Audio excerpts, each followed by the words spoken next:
Hey, I'm Sydney Humphreys, but the classmates who are watching this from crime literature, you guys know me as Sammy. Welcome to my video about Dashiell Hammett's novel, The Maltese Falcon. I'm going to talk about serialized crime literature and its effect on depiction of women in crime literature and beyond. What, did you expect an elegant and well-worded intro? Nah, let's just jump right into it. So, The Maltese Falcon is a story about this detective guy, Sam Spade. He's described as looking like a blonde Satan, and he's just kind of an all-around shitty guy.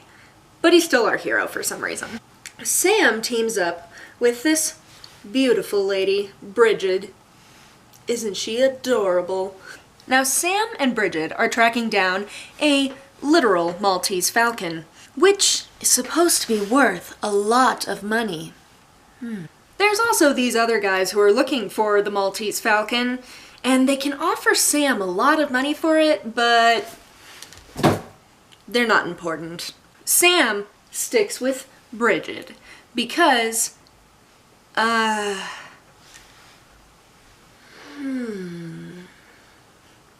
Also, because this is a detective novel that isn't Nancy Drew, there's some murder involved along the way. The Maltese Falcon was published in 1929 by Dashiell Hammett. This guy. The book is considered one of the first hard-boiled detective novels, which basically means that it dealt with a cynical main detective who has a lot of emotional baggage and probably has a gun. Except for Sam Spade, he didn't carry a gun. He was kind of an outlier in his own creation of genre. Maltese Falcon is noted for popularizing the genre of hard-boiled literature, which is why you still see cynical anti-heroes of detective stories today. Like these guys. I mean, sometimes they're parodies, but we can thank Hammett for all of these wonderful things. So The Maltese Falcon wasn't published like the usual novel. It started as a serial in the magazine Black Mask. What does a breakfast meal have to do with the magazine in the 20s? No, not that type of cereal. This type of cereal. You may just think that I'm using a fancy word for series, but there's a distinct difference between the two. A series are closed and complete stories that all link together through books, while a serial is something that is one story that is published in parts. In the case of Black Mask, different chapters or different parts of the story would be released in each issue of the magazine. So it's a lot like fan fiction, is what I'm getting at. Instead of receiving the whole story at once, you're left with cliffhangers and you have to wait for the next installment. The Maltese Falcon was published over the course of 4 months between September and December. Once it was complete, it was compiled into an actual novel and put together so that it could be sold because it was extremely successful. The staggered release of The Maltese Falcon helped with its shocking twist at the end, where it was revealed that Brigid was actually the murderer, and this supposedly valuable statue, it was worthless. The shock of Brigid being the killer was much more pronounced with people who had spent so much time with this character, especially a character who was female. Traditionally, this meant that in literature, women were one of two things: an object of desire or an object of love. Not much else. Of course, as a modern reader, it's really easy to see the warning signs that Brigid is our bad guy. Like here, and here, and here, and here. However, as mentioned previously, readers in the 20s didn't really expect that of a woman. We need to cover the era of the Maltese Falcon in order to understand why Brigid being the killer was so shocking. The Maltese Falcon was published at the beginning of the Great Depression in America. If you haven't brushed up on your history lately, the Great Depression was that really awful time in America right after the First World War, where the economy crashed. The Great Depression was the deepest and longest lasting economic downturn in the history of the Western industrialized world.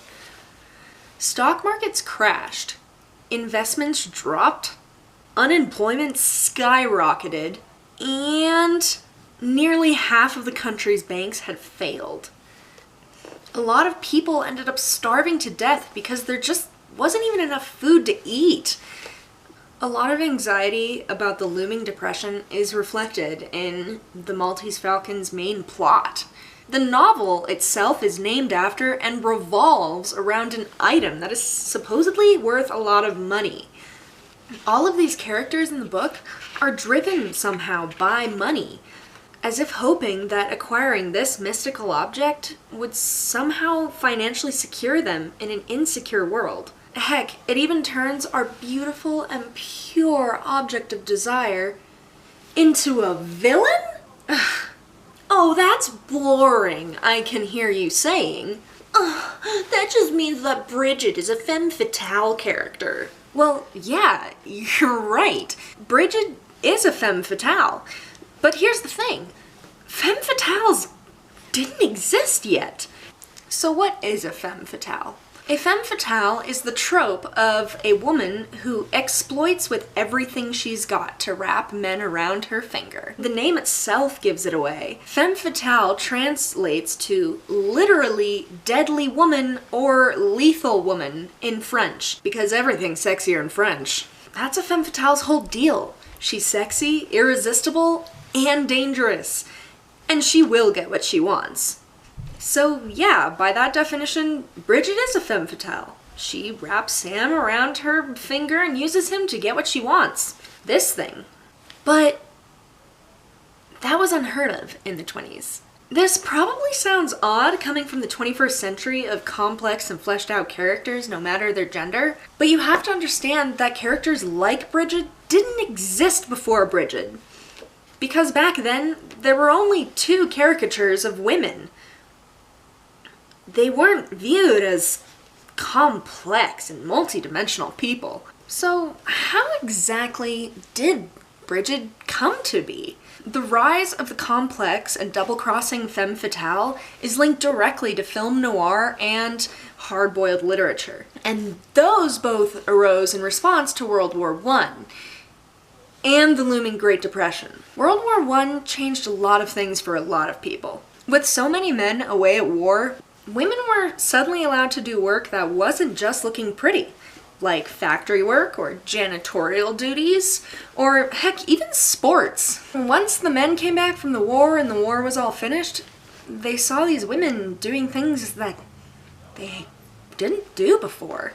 Things that were traditionally reserved for men.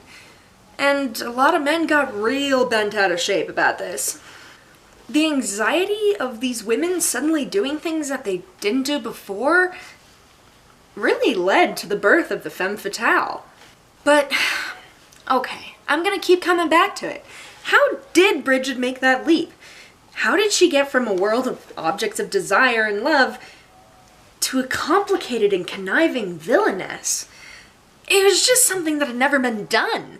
The world that Hammett was living in was ripe with the anxiety, but no one really wanted to say it. Brigid bounced between being a wide-eyed lover and a cunning villain, which led to women in literature becoming more complex and allowed to serve more than one purpose. That's crazy. How did that happen in just one novel? Well, here's my theory on it. Dashiell Hammett wanted to shock people. Here's the thing. Hammett was a serial author. He wasn't a novel author. His stories depended on how exciting they would be and if the magazine would keep picking up his stories. He had to stand out from the other authors or Black Mask wouldn't have continued whatever he was writing. And in the late 20s, with only 2 types of female characters wandering around, what's the most shocking thing you could do? That's right, because of women being literally only a sex object or an object of romance, Brigid being a villain was unheard of. So of course Hammett had to do it. It was literally the most shocking thing that Hammett could probably think of. Even if it wasn't the noblest reasoning, Hammett still changed how female characters were allowed to be portrayed. He made Brigid into a character who was allowed to fulfill more than one idea and have complex motivations. Brigid was given the power to be both a love interest and a villain, just because Hammett wanted his character to have that extra edge against the thousands of other characters in crime novels, but beggars can't be choosers. The Femme Fatale may have not been Hammett's original idea with her, but it changed everything. Little did he know that in the process of writing the Maltese Falcon, he would inadvertently popularize an entirely new type of crime literature, and he would create an entirely new trope for women in these novels. I mean, I think I can be pretty complicated and have conflicting emotions sometimes.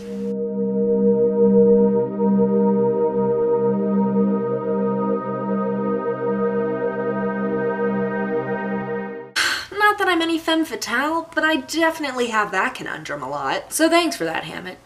Not for the pizza thing. I meant thank you, Hammett, for letting your female character be more than a sexy lamp. Oops! I wasn't here to talk about the sexy lamp test and how Brigid also passes that. Maybe that'll be next time. But for now, as you go and watch the next Marvel movie, go ahead and thank both Hammett and Brigid for inspiring some of the coolest female characters that we have today. And that's all I've got for you. Sammy out.